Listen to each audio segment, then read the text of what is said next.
After the end of World War II, the world was split into two, East and West. This marked the beginning of the era called the Cold War.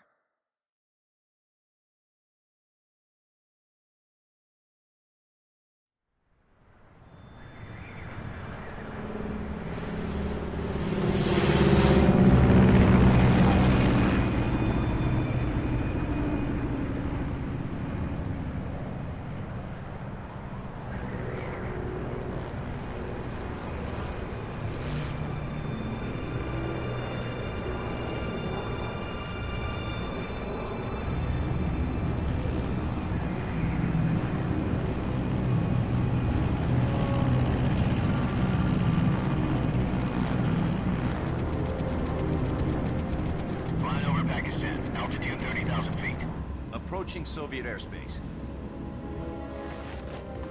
20 minutes to drop off. Commencing internal depressurization. Equipment check. Arm main parachute. All right. You ready to go? Drop zone still showing a high pressure mass. Cav okay. Good. We've got high visibility.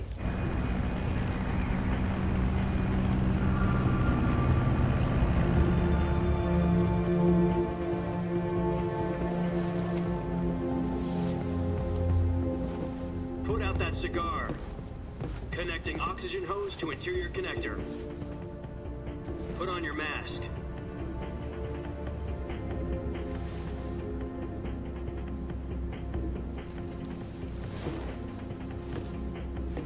Does this panty waste know what he's doing? Approaching release point. 10 minutes to drop off. Hey, are you deaf? He said put out the cigar and put on your mask.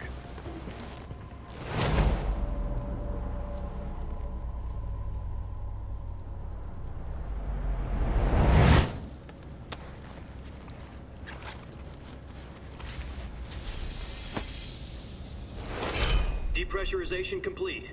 Checking oxygen supply. 6 minutes to drop off. Opening rear hatch.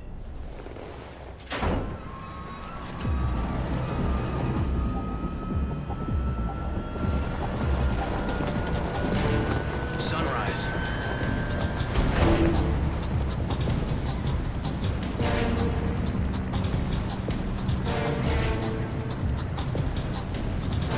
External temperature minus 46 degrees Celsius. 2 minutes to drop off. Stand up.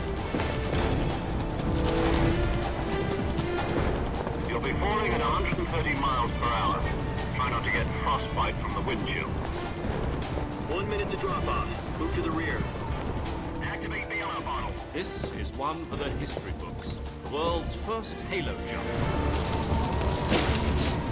10 seconds to drop off. Stand by. Status okay. All green. Prepare for drop off. Countdown. 5, 4, 3, 2, 1. Spread your wings And fly. God be with you.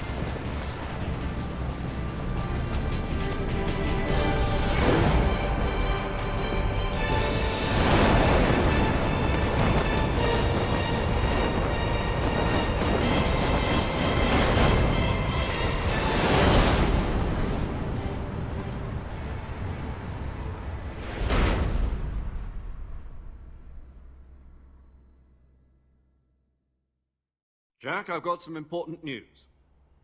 The head of the CIA has finally given us the green light for the virtuous mission. Virtual mission?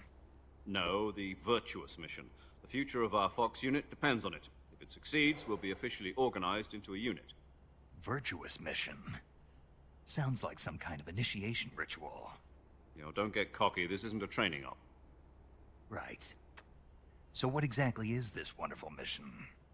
Well, about 2 years ago, a certain Soviet scientist requested asylum in the West through one of our moles. His name is Nikolai Stepanovich Sokolov. He's head of the OKB-754 Design Bureau, one of the Soviets' top-secret weapon research facilities, and the East's foremost expert on weapons development. Sokolov? Isn't he that famous rocket scientist? The very same. On April the 12th, 1961, the Soviets achieved the first manned spaceflight in history. The Earth was blue, but there was no God. Well spoken. The rocket that carried Yuri Gagarin into orbit was the A-1, known as the Vostok rocket. Sokolov is said to be the man most responsible for the multi-engine cluster used in that rocket. After Gagarin's flight, Sokolov left rocket development to become the head of the newly established Design Bureau. From a lowly technician to head of a design bureau, that's quite a success story, so why'd he want to defect? It seems he'd become afraid of his own creations. Afraid?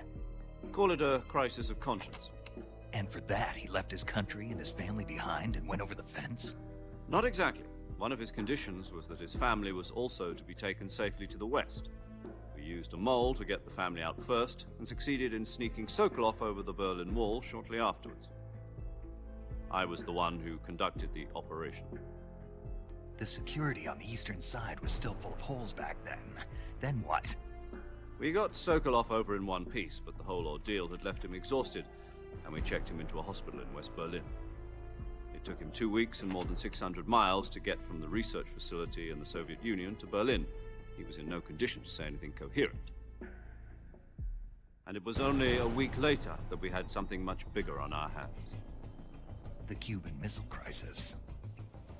October the 16th, 1962, President Kennedy received word that the Soviets were in the process of deploying intermediate-range ballistic missiles in Cuba. The President demanded that the Soviets dismantle and remove the missiles. At the same time, he announced a naval blockade to prevent further missile shipments from reaching Cuba. But the Soviets didn't back down, instead placing their armed forces on secondary alert. Soviet transport ships carrying missiles continued on course towards Cuba. US and Soviet forces went on alert for an all-out nuclear war. Frantic negotiations were conducted through the UN's Emergency Security Council and unofficial channels to end the hair-trigger standoff. Finally, on October the 28th, the Soviet Union agreed to remove its missiles from Cuba, and so the world avoided a nuclear holocaust. But in order to get the Soviets to pull their missiles out, we had to make a deal. You mean the one where the US agreed to remove its IRBMs from Turkey? No. The Jupiter IRBMs deployed in Turkey were obsolete, and we were going to get rid of them anyway. They had no strategic value whatsoever to either the US or the Russians. The Turkey deal was a ruse, a cover story that was fed to the other intelligence agencies around the world. So what did the Russians really want? Sokolov. They wanted us to return Sokolov. You mean the Soviets pulled out of Cuba just to get their hands on Sokolov? That's right. What the hell was he working on? At the time, we had no idea. We were running out of time. It was either give up Sokolov or risk full-scale nuclear war. In the end, we had no choice. President Kennedy gave in to Khrushchev's demand. The next day, I got Sokolov out of the hospital, handing him over to agents on the eastern side. Sokolov kept on screaming, "Save me," until he disappeared from my sight. Then, a month ago, we received some new information from one of our moles. About Sokolov? Yes. He was taken back to the research facility and forced to continue working on the weapon in question under KGB supervision. What's more, it's on the verge of completion. So what kind of weapon is it? Something to do with space rockets? No, missiles. Same technology. I guess you're right. We don't know the details, but it appears to be a new kind of nuclear device. For half a year now, the Soviets have been conducting frequent nuclear tests at Semipalatinsk. Something to do with the weapon, I assume. We're talking about a secret weapon so big that Khrushchev was ready to pull out of Cuba to get it back. Is Sokolov still in the facility? No. According to our intelligence, he's in Selinoyarsk, a place in the mountains about 3 miles to the west that's known as the Virgin Cliffs. The Virgin Cliffs. Nice name for a virtuous mission. They moved him there just recently. Why? Apparently, they're conducting a field test of the weapon, but it's our best chance to get him back. This mission would never have been possible if he was still in the research facility. This is our last chance. Sokolov must have known that too when he contacted us.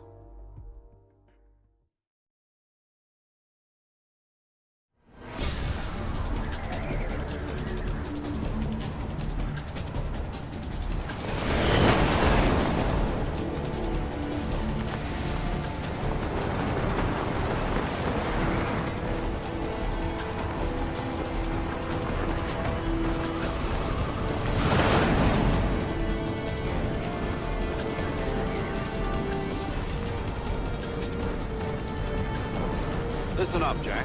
Your mission is to infiltrate Selino Yask in the Soviet mountains, ensure the safety of Sokolov, and bring him back to the West.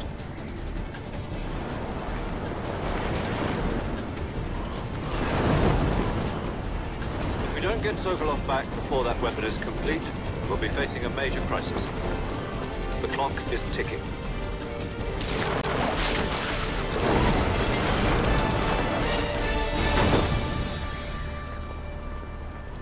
Once we've confirmed the rescue of Sokolov, stand by at the recovery point. A recovery balloon will be dropped at that point.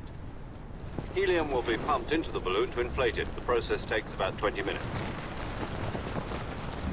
Once it's complete, the gunship's arm will latch onto the balloon and pull it up. The Fulton surface-to-air recovery system. I'm familiar with the theory. Take it easy. It's been combat proven. Do you think Sokolov is up to it?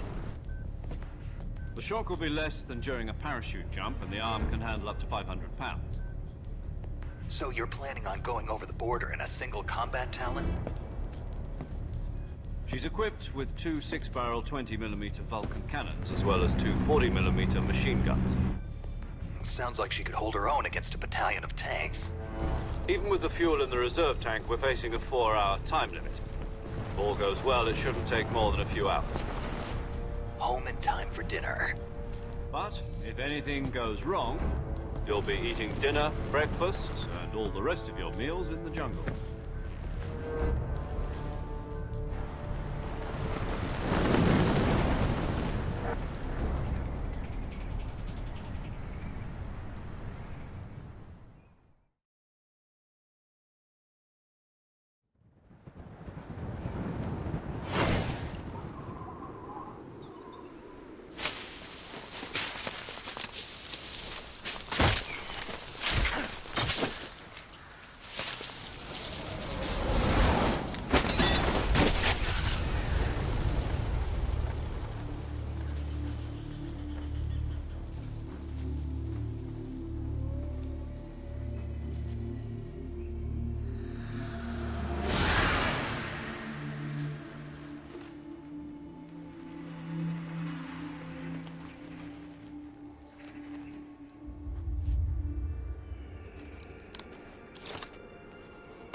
Do you copy? You're already in enemy territory, and somebody might be listening in. From here on out, we'll be using code names to refer to each other. Your code name for this mission will be Naked Snake. I'll be referring to you as Snake from now on. You're not to mention your real name. Snake? What, you don't like snakes? What do you mean? Well, you've eaten one before, haven't you? In survival training. I'm glad to hear that. I don't know if I'd ever order one in a restaurant, but... Be careful, you might not have a choice. What about you, Major? What should I call you? Let's see. I'll be Tom. Call me Major Tom. This will be a sneaking mission. You must not be seen by the enemy. You must leave no trace of your presence. Is that clear? This kind of infiltration is the Fox unit's speciality. In other words, weapons and equipment are procured on site. That goes for food as well. You're completely naked, just as your name implies. Great. Now I see why you asked me if I like snakes. I suppose calling me Snake was your idea of a joke, too. No. There's a good reason for that. I'll tell you later when the time is right. Gotcha. Getting back to the subject, how exactly am I supposed to feed myself? You've been issued a knife and a tranquilizer gun. Use them to hunt for food. You'll also find some medical supplies in your backpack. Yeah, about the backpack. I lost it in a tree on the way down. I see. Well, you'd better go back and get it then. You know where it is? No problem. I can see it from here. It's stuck on a branch. To climb a tree, stand in front of a tree that's covered in ivy and press the action button. I'll be monitoring your progress over the radio. We can't risk violating Soviet airspace, but I'll be in the gunship. My frequency is 140.85. I'll give you a call if I need to talk to you. If you need to talk to me, use the send function. Okay, Snake, go get your backpack.